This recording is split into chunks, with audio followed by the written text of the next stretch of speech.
आपकी ज़िंदगी की कीमत क्या हो सकती है? अगर एक टॉप ऑफिशियल की बात की जाए तो $325 मिलियन, यानी कि इसको समझा जाए तो लगभग 3000 करोड़ रुपए भारतीय रुपए के अकॉर्डिंग। वेलकम टू लीगल चौक। अभी दुनिया के सबसे most shocking anti corruption verdict में से एक, चाइनीज़ कोर्ट ने एक फॉर्मर सीनियर ब्यूरोक्रेट यांग यूलिन को डेथ सेंटेंस की सज़ा सुनाई है। चार्ज क्या था? Unprecedented mind bogging bribery.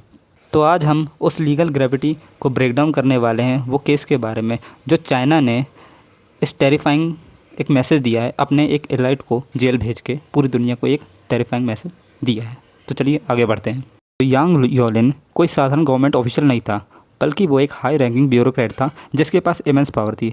लेकिन कोर्ट के अकॉर्डिंग उसने अपने कई सारे साल पब्लिक पावर का यूज़ करते हुए अपने पर्सनल गोल्ड माइन को बनाने में कमाया। प्रोसिक्यूशन ने प्रूव किया यांग योलिन ने सिस्टमेटिकली अपनी इस ऑफिशियल पोजीशन का मिसयूज़ करते हुए, अपनी पोजीशन का एब्यूज़ करते हुए काफ़ी समय तक, एक्सटेंडेड पीरियड तक ये पैसा कमाया। द क्विड प्रो को मतलब उसने अपनी पॉलिटिकल फेवर्स, गवर्नमेंट कॉन्ट्रैक्ट्स और सिस्टमिक इन्फ्लुएंस का ट्रेड किया और उसके एक्सचेंज में उसने लगभग $325 मिलियन इलीगल फाइनेंशियल बेनिफिट कमाए, यानी कि आज की डेट में 3000 करोड़ रुपए लगभग, और भी ज़्यादा ही होंगे। तो लीगल फैक्ट देखते हैं। अगर इसको पर्सपेक्टिव में देखा जाए तो ये कोई बिगेस्ट करप्शन केसेस नहीं है चाइना का, बल्कि ये एक one of the largest single official bribery prosecution in global history है, यानी कि इससे बड़े बड़े रिश्वत के केसेस हो चुके हैं इससे पहले भी। तो चलो अब लीगल रियलिटी के बारे में जानते हैं। डेथ पेनल्टी ही क्यों? कई सारी कंट्री कैपिटल पनिशमेंट को एबॉलिश कर चुकी हैं या फिर रिजर्व करके रखी हैं कि वायलेंट क्राइम के लिए, लेकिन चाइना का legal system in mega scale economics को क्राइम्स को इतनी बड़ी सज़ा मानता है, खासकर state corruption with absolute severity इसको मानता है चाइना। ये जो वर्डिक्ट है चाइना की रूटलेस क्रैकडाउन एक हाई लेवल करप्शन के बारे में है।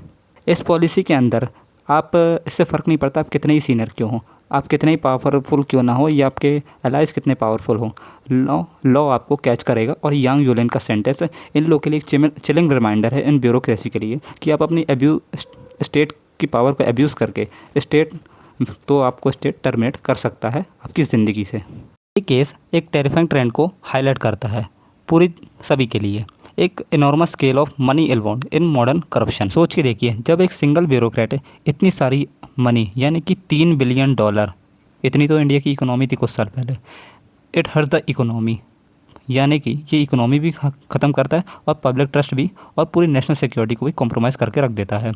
यांग यूलिन ने सोचा कि वो अनटचेबल रहेगा, लेकिन चाइनीज़ कोर्ट ने प्रूव किया कि वो अनटचेबल नहीं, उसको सज़ा तो मिलेगी। इसके बारे में आपका क्या कहना है? क्या डेथ पेनल्टी एक फेयर पनिशमेंट है इतने एक्सट्रीम फाइनेंशियल करप्शन के लिए, या ये बहुत ज़्यादा है? तो अपने विचार कमेंट सेक्शन में ज़रूर बताइएगा। और अगर आपको ये लीगल ब्रेकडाउन अच्छा लगा हुआ तो प्लीज़ लाइक, शेयर और सब्सक्राइब कीजिए इस वीडियो को, और सब्सक्राइब करना ना भूलिएगा ऐसे ही और रोचक तथ्य और न्यूज़ को जानने के लिए।